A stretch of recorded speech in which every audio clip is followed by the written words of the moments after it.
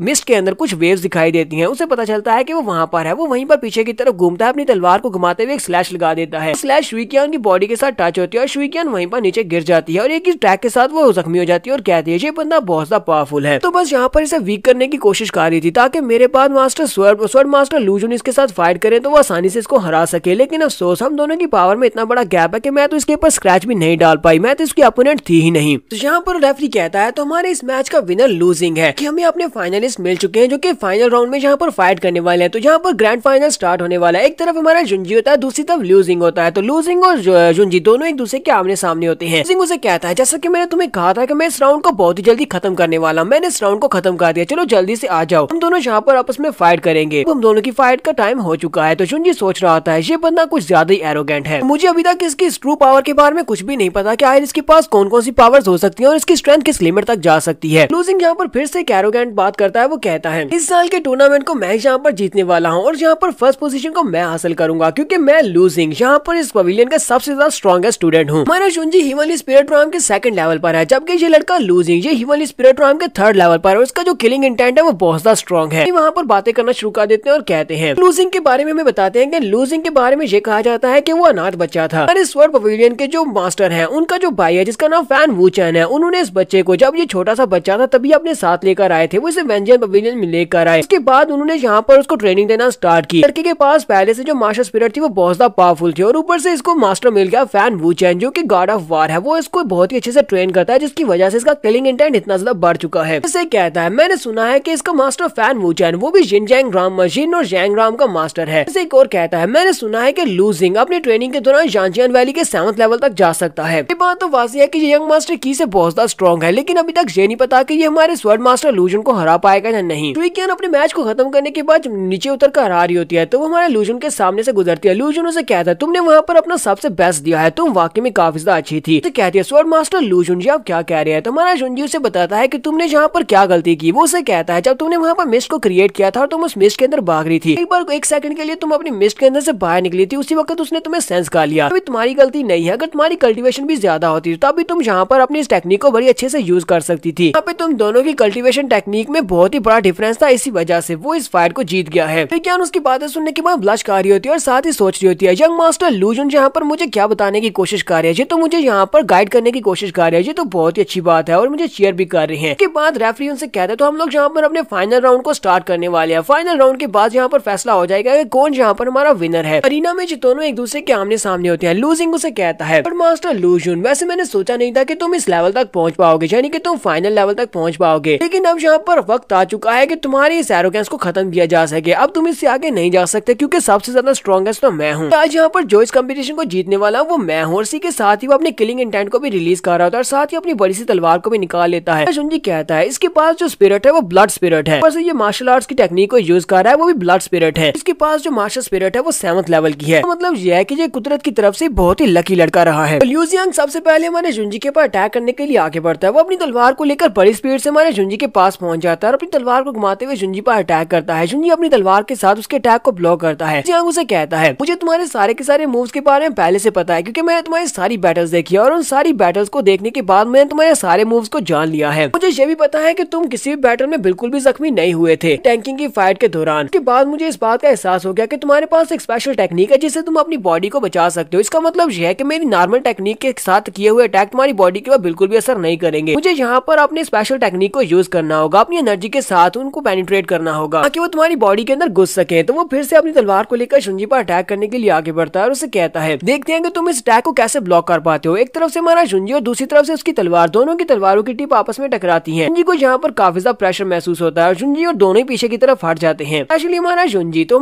के ऊपर जब वो अटैक करके पीछे की तरफ हटता है तो वहाँ पर काफी सारी एनर्जी निकल रही होती है और इसी एनर्जी के साथ ही हमारे जुंजी के बाजू के ऊपर 1-2 कट्स लग जाते हैं। हालांकि हमारे जुंजी ने यहाँ पर अपनी ग्लास बॉडी को भी एक्टिवेट किया हुआ है। जुंजी कहता है इसने यहाँ पर सिर्फ और सिर्फ अपने ब्लड कर्स 5 पैटर्न स्वर्ड को यूज किया है। इसके साथ ही यहाँ पर मेरी बॉडी के ऊपर कट लगा पाया क्योंकि यहाँ पर ब्लड टेक्निक्स को यूज कर रहा है। लूजन वहाँ पर बहुत ज्यादा खुश हो जाता है और कहता है हालांकि तुम्हारे पास जो कल्टीवेशन टेक्निक है जिससे तुम अपने डिफेंसेस को बरकरार रखते हो वो काफी ज्यादा पावरफुल है, तुम्हारी बॉडी के ऊपर कट नहीं लगा पाया, लेकिन मेरे पास जो ब्लड कर्स की टेक्निक है ये वाली भी काफी ज्यादा स्पेशल है, इससे मैं तुम्हें हरा सकता हूँ। ऊपर से जितनी बार तुम्हारी बॉडी के ऊपर कट लगता है मेरी तलवार के साथ तुम्हारा ब्लड लगता है वो उसकी एनर्जी को एब्जॉर्ब करती है और तुम्हारे ब्लड के अंदर से ये एनर्जी को एब्जॉर्ब करते हुए अपने आप को स्ट्रॉन्ग बनाएगी जबकि तुम यहाँ पर कमजोर होते जाओगे। लूजिंग फिर से हमारे जुंजी के ऊपर अटैक करने के लिए आगे बढ़ता है तो यहाँ पर हमारा जुंजी आगे से उसके ऊपर दोबारा से अटैक नहीं कर पा रहा क्योंकि वो एक डिसएडवांटेज पर है। दूसरी तरफ से वो ब्लड टेक्निक्स को यूज कर रहा है जिसकी वजह से जुंजी को नुकसान पहुंच रहा है। यहाँ पर हम लोग अपनी एपिसोड 148 का एंड करेंगे। नेक्स्ट एपिसोड में देखेंगे कि इस फाइनल कंपटीशन को कौन जीतने वाला है। एपिसोड की एक्सप्लेनेशन अच्छी लगी हो तो कमेंट करके जरूर बताइएगा। चैनल को सब्सक्राइब कर दे, वीडियो को लाइक और शेयर कर दे। शुक्रिया।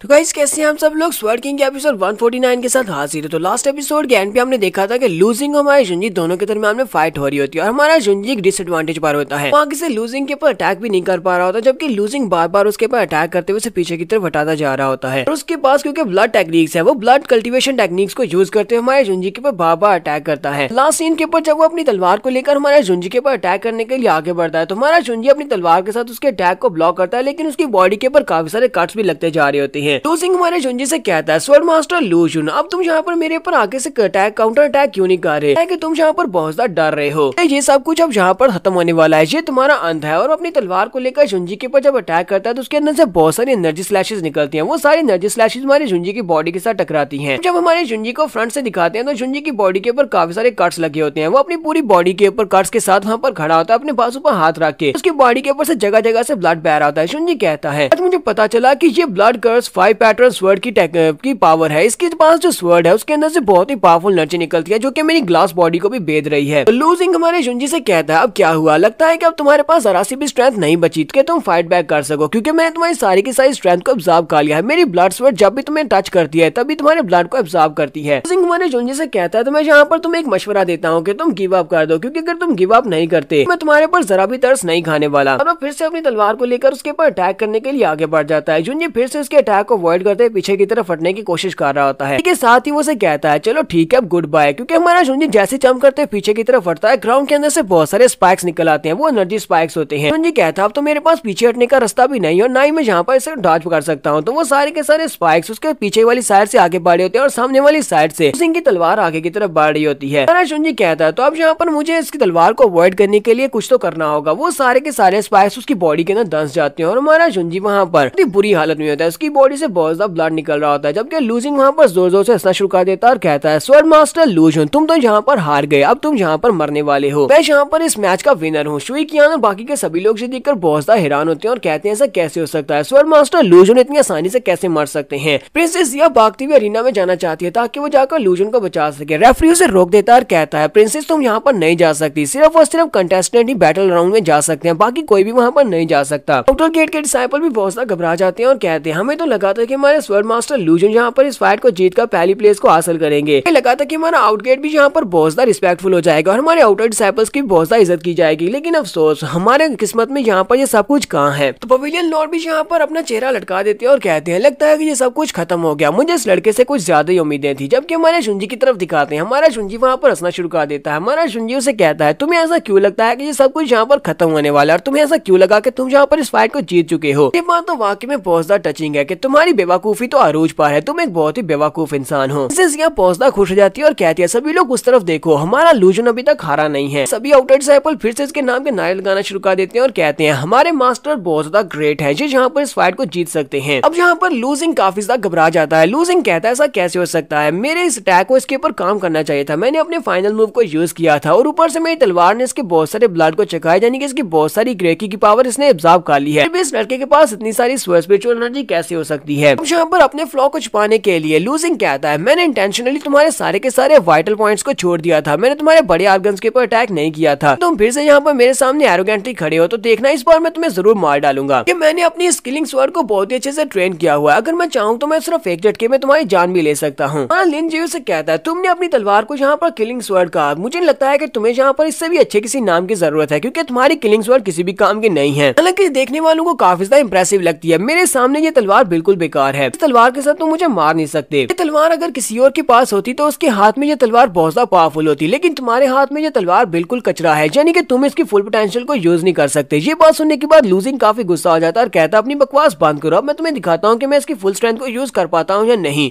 मैं अपनी तलवार के साथ तुम्हारी बॉडी के ऊपर इतने ज्यादा कट लगाऊंगा कि तुम्हारी बॉडी का एक एक कतरा जो है वो मेरी तलवार अब्सॉर्ब करेगी। लिन अपनी पावर्स को रिलीज करता है और कहता है क्या मुझे यहाँ पर अपनी स्पेशल टेक्निक तुम्हें दिखानी पड़ेगी, अब मैं तुम्हें दिखाता हूँ कि मेरी किलिंग स्वर्ड क्या कर सकती है। लिन यहाँ पर अपनी किलिंग स्वर्ड टेक्निक को यूज करने वाला है, वो अपनी स्पेशल टेक्निक को रिलीज करता है और उस स्पेशल टेक्निक के साथ जब वो अपनी एनर्जी को रिलीज करता है तो आसमान के अंदर उड़ना शुरू कर देता है और उसी के साथ ही वहाँ पर जबरदस्त एनर्जी निकल रही होती है। वो एनर्जी बहुत ज्यादा पावरफुल होती है, देखने वाले बहुत ज्यादा हैरान होते हैं। फैन वूजी का छोटा भाई फैन वूचन उसे कहता है, तुम्हें नहीं लगता कि इस लड़के के पास जो स्पिरिचुअल एनर्जी है वो बहुत ज्यादा टेरिफाइंग है। तुम्हारे स्टूडेंट बाइली को भी देखा है, लेकिन बाइली के पास भी इस तरह के टैलेंट्स बिल्कुल भी नहीं है, उसके पास भी इतनी स्पिरिचुअल एनर्जी नहीं थी। लूजिंग हमारे जुंजी से कहता है, तो फिर यहाँ पर अपनी कोशिश कोशिश करके देख लो, अपने फुलेस्ट अटैक को यूज करना ताकि मैं जहाँ पर देख सकूं कि तुम्हारी एनर्जी कितनी है। लिन उसे कहता है हाँ क्यों नहीं, शुंजी से कहता है हाँ क्यों नहीं, मैं जहाँ पर अपनी पूरी स्ट्रेंथ को यूज करने वाला हूँ, देखता हूँ कि तुम इसको ब्लॉक कर पाते हो या नहीं। और वो वहीं पर खड़े खड़े अपनी एनर्जी को रिलीज करते हुए सामने की तरफ एक स्लैश लगाता है। लूजिंग अपनी तलवार को सामने करते हुए उसकी स्लैश को ब्लॉक करने की कोशिश कर रहा होता है, लेकिन वो उसकी एनर्जी को ब्लॉक नहीं कर पाता। वो एनर्जी सीधी आकर लूजिंग की बॉडी के साथ टकराती है और लूजिंग की तलवार साइड पर होती है। लूजिंग वहीं पर ग्राउंड के ऊपर गिर जाता है। लूजिंग कहता है तो क्या मैं जहाँ पर इस मैच को हार चुका हूँ। के साथ ही वहाँ पर ऑफिशियल अनाउंसमेंट की जाती है। रेफरी कहता है तो इस मैच का विनर हमारा लू जुन है, हमारा स्वर्ड मास्टर है। ऑनरेबल स्वर्ड मास्टर लू जुन ने इस मैच को जीत लिया और वो फर्स्ट पोजीशन के ऊपर आए हैं। प्रिंसेस सिया और आउटर गेट के जितने डिसाइपल्स होते हैं वो सभी लोग ये बात सुनने के बाद बहुत ज्यादा खुश हो जाते हैं कि उनका जो गेट इंचार्ज है वो यहाँ पर इस मैच को जीत गया। वो सभी लोग कहते हैं हमारे मास्टर ने इस मैच को जीत लिया, हम सभी आउटर डिसाइपल की किस्मत बदलने वाली है। आउटर डिसाइपल की आनर में बहुत ज्यादा इजाफा होगा, सभी लोग हमारी इज्जत करेंगे।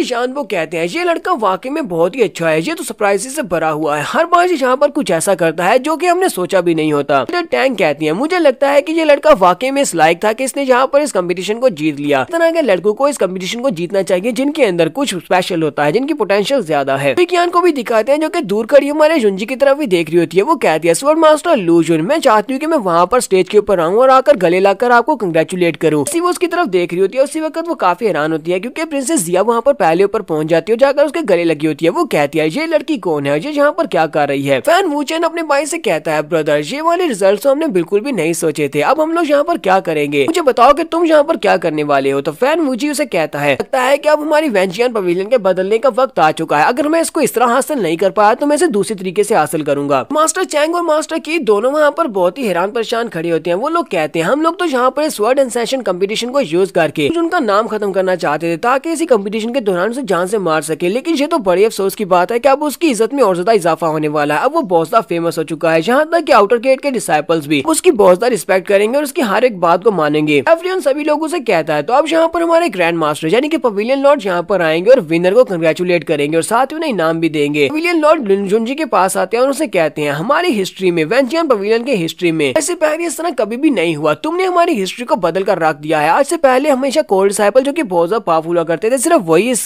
कंपटीशन को जीते रहे हैं। एज अ ग्रैंड मास्टर मैं तुम्हारी इस जीत के ऊपर बहुत ज्यादा खुश हूँ, तुम्हें बहुत ज्यादा बधाई हो। मास्टर चैंग और मास्टर कीजे देखने के बाद बहुत ही हैरान होते हैं और कहते हैं अब यहाँ पर सेक्टर चीफ को क्या हुआ, सेक्टर चीफ जो है जाकर उस लड़के को इतने अच्छे से कंग्रेचुलेट क्यों कर रहे हैं, कहीं ऐसा तो नहीं है कि उन्होंने भी अपनी साइड को चेंज कर लिया, वो हमारे खिलाफ हो जाएंगे। लू जुन उनके सामने झुकते हुए उनको रिस्पेक्ट देता है और कहता है पवेलियन लॉर्ड आपका बहुत बहुत शुक्रिया जो आपने मेरी इतनी ज्यादा तारीफ कर दी। पवेलियन लॉर्ड उसे कहते हैं तुम्हें ये सब कुछ कहने की जरूरत नहीं है, तुमने यहाँ पर बहुत सारे मास्टर्स और बहुत सारे एक्सपर्ट्स को हराने के बाद टॉप पोजीशन को हासिल किया है, इसका मतलब यह है कि तुम इन सारी तारीफों के लायक हो, वजह से मैं यहाँ पर तुम्हारी तारीफ कर रहा हूँ। फिर साथ ही वो अपने पास से इनाम निकालते हैं और कहते हैं तो आज यहाँ पर तुम सभी लोगों को जो कि 3 पहली पोजीशंस के ऊपर आए हैं, टॉप 3 पोजीशंस के बच्चों को यहाँ पर इनाम देने वाला हूँ। पहली पोजीशन हमारे लू जुन की होती है, लू जुन का इनाम उसके पास पहुंचता है। दूसरी पोजीशन लूजिंग की होती है और तीसरी शुई कियान की होती है। उन तीनों को वो यहाँ पर एक एक पिल देते हैं। देखने वाले सोच रहे होते हैं कि चलो अब यहाँ पर देखते हैं कि यहाँ पर फर्स्ट पोजीशन वाले मास्टर लू जुन को कौन सा इनाम मिला, हम भी तो देखेंगे यहाँ पर स्वर्ड पवेलियन लॉर्ड ने उनको क्या दिया है। सभी लोग देखने के लिए बहुत ज्यादा एक्साइटेड होते हैं। तो हमारा शुंजी जब उस चीज को देखता है तो वो एक 8th ग्रेड की पिल होती है। शुंजी कहता है ये तो एक 9 परफाउंड ब्रेक थ्रू जैंग पिल है। देखने वाले उस पिल को देखने के बाद बहुत ज्यादा हैरान हो जाते हैं और कहते हैं ये वाली पिल तो बहुत ज्यादा अमेजिंग है, इस पिल को हम इस्तेमाल करने के बाद हम लोग बहुत सारी जैंग एनर्जी को कलेक्ट कर सकते हैं और बड़ी आसानी के साथ हम लोग अगला ब्रेक थ्रू कर सकते हैं। कुछ उनकी कल्टीवेशन तो पहले काफी ज्यादा अच्छी है, अगर इसने इस पिल को यूज किया तो ये अपनी कल्टीवेशन को और भी ज्यादा बढ़ा सकता है क्योंकि इस पिल को कंज्यूम करने के बाद इसकी एनर्जी ब्रेक थ्रू जरूर करेगी। हमारा जुंजी भी पिल को देखने के बाद काफी ज्यादा खुश होता है। जुंजी कहता है मैंने इस पिल को अपने हाथ से बनाने की कोशिश की क्योंकि मेरे पास इसका फार्मूला है, लेकिन मेरे पास मटेरियल्स कंप्लीट नहीं थे, इसी वजह से मैं कभी इस पिल को रिफाइन नहीं कर पाया। अच्छी बात है कि मुझे यहाँ पर ये पिल इनाम के तौर पर मिल गई है, मैं इसको जरूर इस्तेमाल करूंगा और ये रिवार्ड के तौर पर वाकई में बहुत ज्यादा अच्छी पिल है। हमारा जुंजी अब यहाँ पर सेक्टर मास्टर से कहता है सेक्टर चीफ अब जबकि मैंने अपने मैच को जीत लिया और टॉप पोजीशन को हासिल कर लिया, मैंने आपके साथ 2 बैट्स लगाए थे और आप उसके मैंने आपसे कहा था कि आप यहाँ पर इसके गवाह रहना, मुझे बताएं क्या मैंने बैट्स को जीत लिया। तो वो उसे कहते हैं तुम्हें परेशान होने की जरूरत नहीं है, मुझे अच्छी तरह से याद है। तो चैंग और एल्डर किन वो दोनों वहाँ से निकल कर जा रहे होते हैं। सेक्टर मास्टर उनसे कहते हैं मास्टर की तुम कहाँ पर जा रहे हो, तुम दोनों को यहीं पर रुकना है क्योंकि तुम लोगों ने जहाँ पर मेरे सामने शर्त लगाई थी तो तुम्हें इस बैट को पूरा भी करना होगा। पवेलियन लॉर्ड से कहते हैं मास्टर की अगर आप इस बारे में बोल चुके हैं तो मैं यहाँ पर आपको दोबारा से याद दिलवा देता हूँ।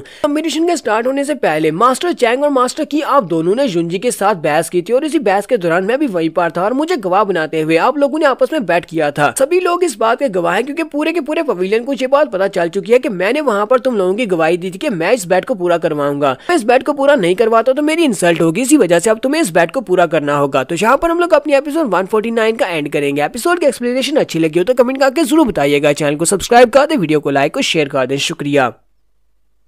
तो गाइस कैसे हैं आप सब लोग। स्वर्ड किंग के एपिसोड 150 के साथ हाजिर हो। तो लास्ट एपिसोड के एंड पे हमने देखा था कि हमारे जुंजी ने अपने कंपटीशन को जीत लिया है और फाइनल मैच को जीतने के बाद फर्स्ट पोजीशन के ऊपर आता है। पवेलियन लॉर्ड तो वहां पर उन तीनों बच्चों को जो कि तीनों पोजीशंस के ऊपर आए हैं उनको इनाम दे देते हैं। उन तीनों को इनाम देने के बाद हमारा जुंजी उनसे कहता है मुझे अब उस बैट के बारे में बात करनी है। तो वो कहते हैं हाँ क्यों नहीं, तुम इस बैट को जीत चुके हो। फिर साथ ही वो मास्टर की के सामने जाकर खड़े हो जाते हैं और उसे याद दिलाते हैं कि उसकी बैट क्या थी। की तो वहां से भागने की कोशिश कर रहे होते हैं। पवेलियन लॉर्ड उनसे कहते हैं तुम्हें पता है ना कि तुम लोगों ने वहां पर ये शर्त लगाई थी कि अगर हमारा जुंजी शर्त को जीत जाता है तो मास्टर चैंग ने ये शर्त लगाई थी कि जुंजी और गेट के सारे मामलात को खुद ही हैंडल करेगा, यहाँ तक कि पवेलियन लॉर्ड यानी कि मैं भी उसके मामलात में दखलंदाजी नहीं करूंगा, वो जो भी फैसला लेना चाहे वो खुद फैसला ले सकता है। और मास्टर की ने वहाँ पर एक्स्ट्रा बैटिंग की थी। उन्होंने कहा था अगर लू जुन जहाँ पर फर्स्ट पोजीशन को हासिल कर लेता है तो वो उसके सामने सर झुकाकर माफी की भीख मांगेंगे, अगर नहीं तो वो अपने पास से किंग लेवल का वेपन उसे देंगे। अगर हमारा जुंजी उनके सामने बैट को हार जाता है तो वो सभी लोगों के सामने उससे माफी मांगेगा अपना सर झुकाकर। तो जहाँ पर अब जुंजी जब फर्स्ट पोजीशन को जीत चुका है तो मुझे लगता है कि आप दोनों को अपनी अपनी शर्तों को पूरा करना चाहिए। मास्टर चैंग तो वहाँ पर अपनी शर्त के लिए राजी होते हैं। तो मास्टर की वहाँ पर सोच रहे होते हैं अब तो मेरी यहाँ पर सभी के सामने बहुत ज्यादा इंसल्ट हो जाएगी, अब मैं क्या करूँ।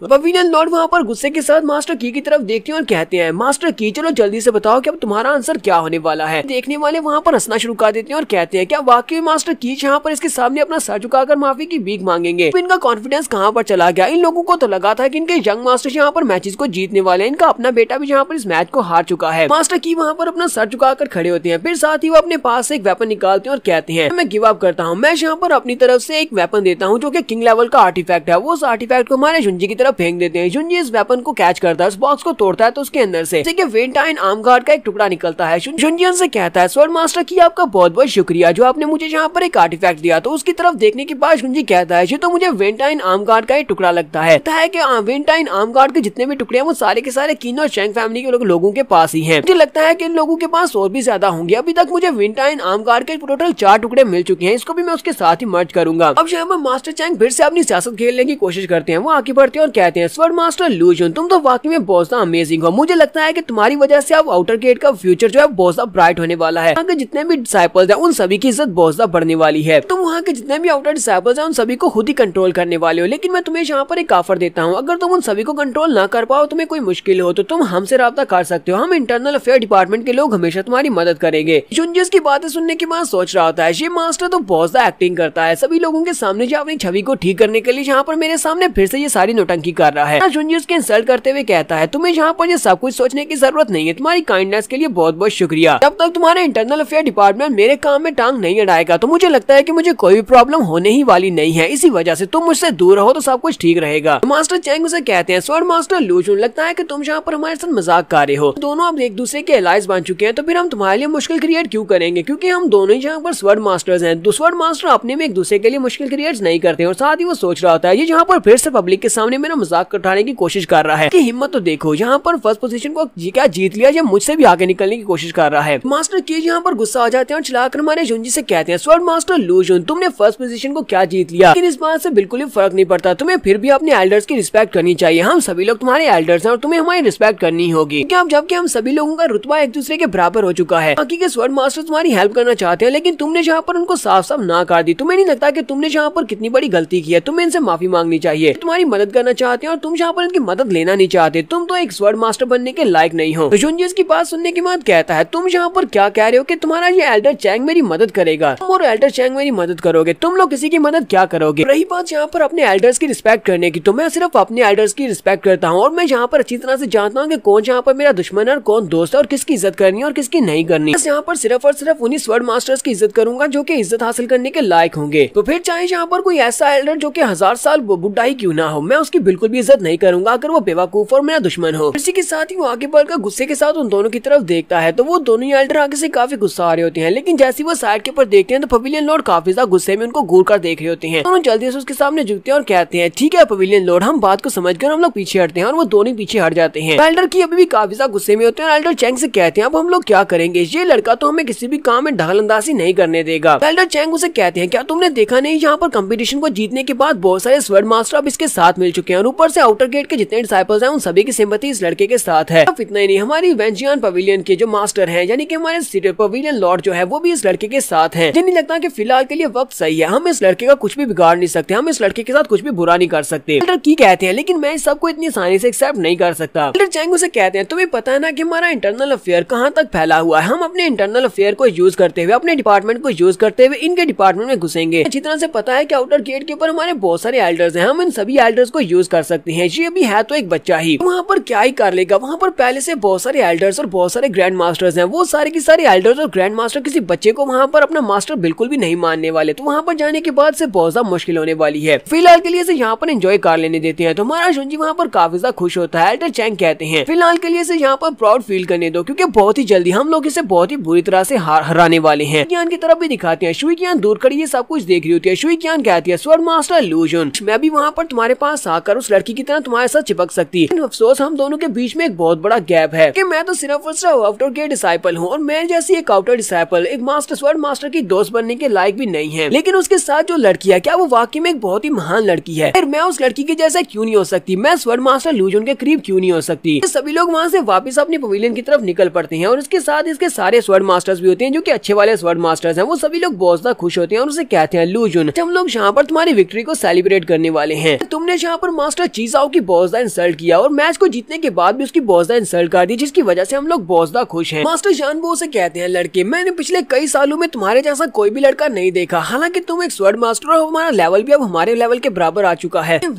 हमने तुम्हारे जैसा यंग लड़का बिल्कुल भी नहीं देखा। तो मास्टर टैंग उन लोगों से कहती है हम लोग यहाँ पर दो बातों को सेलिब्रेट करने वाले हैं। पहली बात तो हम लोग यहाँ पर लू जुन को वेलकम कहने वाले हैं वेंजियन पवेलियन का डिसाइपल बनने पर। दूसरी बात यह है कि हम लोग इसको यहाँ पर वेलकम करने वाले हैं वेंजियन सेक्टर का एक ऑनरेबल स्वॉर्ड मास्टर बनने पर। ऊपर से अब इसने यहाँ पर कंपटीशन को भी जीत लिया, इसका मतलब यह है कि हम लोग यहाँ पर 3 बार यहाँ पर इसको सेलिब्रेट करेंगे। हमारे पास सेलिब्रेट करने के लिए 3 दिन खुशियाँ हैं। मास्टर लैंगलियो आगे बढ़ते हैं और कहते हैं लड़के क्या तुम्हें पता है कि जब हम लोग यहाँ पर नॉर्मल पार्टी कर रहे होते हैं तब हम लोग यहाँ पर क्या करते हैं, नॉर्मल पार्टी में हम लोग बहुत ज्यादा मजे करते हैं और मैं पूरे 10 जग के ड्रिंक करता हूँ। तो यहाँ पर 3 दिन खुशियाँ हैं, तो जरा सोचो आज हम लोग यहाँ पर कितना ज्यादा ड्रिंक करने वाले हैं। शुंजी उनसे कहता हाँ ठीक है आज तुम लोग यहाँ पर इतना ज्यादा ड्रिंक करना कि जब तक तुम सभी लोग यहाँ पर ड्रिंक न कर सको। मास्टर किंग जियान यहाँ पर सीरियस होते हुए कहते हैं मुझे लगता है कि अब तुम्हें यहाँ पर और भी ज्यादा होशियार रहना होगा, क्योंकि तुमने कंपटीशन को जीता है और उनको बुरी तरह से हराया है और वो यहाँ पर तुम्हारे खिलाफ कोई ना कोई प्लान जरूर बनाएंगे। मास्टर टैंग कहती है आपको बिल्कुल ही परेशान होने की जरूरत नहीं है, इस लड़के की पावर्स जो है वो एक्स्ट्रा ऑर्डिनरी है। तो हम लोग यहाँ पर प्यार की बातें करते हैं, हमें यहाँ पर उस बारे में नहीं सोचना कि हम लोग यहाँ पर उस प्लान से कैसे बचेंगे जो वो तैयार करने वाले हैं। फिलहाल के लिए तो हम लोग यहाँ पर एंजॉय करेंगे। हमारा शुंजी उन सभी एल्डर्स की तरफ देखने के बाद सोच रहा होता है इस दुनिया में बहुत ही कम ऐसे लोग होते हैं जो कि दूसरों में बहुत ही कम डिफरेंशिएट करते हैं। ये सभी लोग वाकई में बहुत ज्यादा अच्छे हैं, ये सभी लोग मुझे बिल्कुल इक्वली ट्रीट करते हैं और इनके दिल में मेरे लिए जरा सी भी ईर्ष्या की भावना नहीं है। ये सभी लोग वहाँ पर अंदर जाते हैं। पार्टी मनाने के बाद हमारे शुंजी से कहते हैं रात होने वाली है और लगता है कि तुम काफी ज्यादा थके हुए भी होगे, इसलिए लगता है कि तुम्हें जाकर आराम करना चाहिए। शुंजी उनसे कहता है लेकिन हम लोग तो यहाँ पर ड्रिंक करने वाले थे। तो लैंगलियो से कहते हैं मैं तो बस मजाक कर रहा था, हम लोग यहाँ पर ड्रिंक नहीं करते। सभी एल्डर वहाँ से वापस की तरफ चल पड़ते हैं और कहते हैं चलो हम सभी लोग अब शहर से जा रहे हैं, क्योंकि फ्यूचर में इस तरह के बहुत सारे मौके आएंगे, फिर किसी दिन तुम्हारे साथ आकर दोबारा एंजॉय करेंगे। तुम्हारा शुंजी से कहता अच्छा ठीक है तुम सभी लोग चले जाओ। प्रिंसेस किंग चैंग से कहता है प्रिंसेस किंग चैंग क्या तुम थोड़ी देर के लिए यहाँ पर रुक सकती हो। प्रिंसेस भी उसकी बात सुनने के बाद शर्माना शुरू कर देती है और कहती है क्या मैं यहाँ पर रुकूं। बात सुनते ही बाकी के सभी एल्डर वहाँ पर शर्माना शुरू कर देते हैं और उसे कहते हैं हाँ क्यों नहीं, जाओ लड़की जाओ जल्दी से जाओ, लेकिन मैं